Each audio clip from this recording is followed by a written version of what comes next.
السلام علیکم ورحمۃ اللہ وبرکاتہ۔ ان الحمد للہ علی احسانہ والشکر له علی توفیقہ وامتنانہ وصلی اللہ علی النبی الرحمن محمد بن عبد اللہ وعلی آلہ وصحبہ اجمعین، اما بعد۔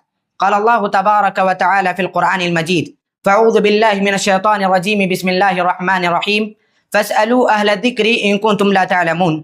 بس اگر تمہیں کسی چیز کا علم نہ ہو تو اہل علم سے دریافت کر لو۔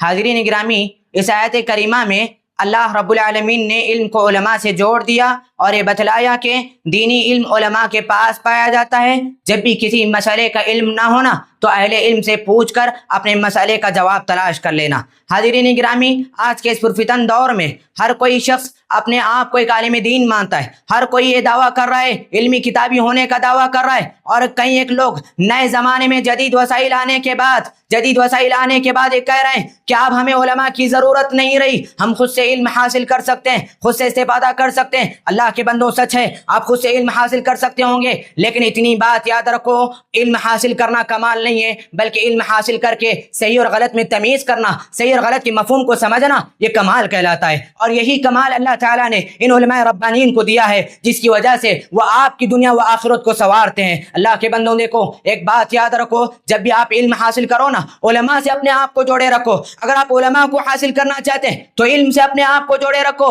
اس لیے کہ علم علماء کے پاس پایا جاتا ہے، علماء علم کے پاس پائے جاتے ہیں، اور یہ دونوں لازم ملزوم چیزیں، ان دونوں کو مضبوطی سے تھامے رکھو، کبھی گمراہ نہیں ہوگے، کبھی فتنہ آپ کے قریب نہیں آئے گا۔ لیکن اگر ان دونوں میں سے کسی ایک سے محبت کا تقاضا ہو، کسی ایک سے نفرت کا تقاضا ہو، تو یاد رکھو سوائے ناکامی کے تمہارے ہاتھ کچھ نہیں آئے گا۔ اسی لیے کئی ایک لوگ، دسیوں مثالیں آپ کو ملے گی، کئی ایک لوگوں نے اپنے آپ سے مطالعہ کر کے، اپنے آپ سے کتابوں کا مطالعہ کر کے خود بھی گمراہ ہوئے، دوسروں کو بھی گمراہ کیے۔ اسی لیے اہل علم نے لکھا ہے جو شخص کتاب کو اپنا استاد بنا کر چلتا ہے تو اس کی غلطیاں زیادہ اور درستی کم ہوتی ہے۔ اسی لیے جب بھی آپ کسی کتاب کا مطالعہ بھی کرو نا، کسی عالم دین کی نگرانی میں کرو، تاکہ آپ کو صحیح اور غلط کا مفہوم سمجھ میں آ سکے۔ اسی لیے اللہ کے بندوں، دیکھو، میرا بنیادی پیغام یہی ہے کہ آپ لوگ علماء کی حیات کو بطور غنیمت نعمت سمجھتے ہوئے ان سے صحیح طریقے سے استفادہ کرنے کی کوشش کرو، ان کا صحیح طریقے سے فائدہ اٹھانے کی کوشش کرو۔ اللہ تعالیٰ سے میں دعا کرتا ہوں، اللہ تعالیٰ ہم تمام کو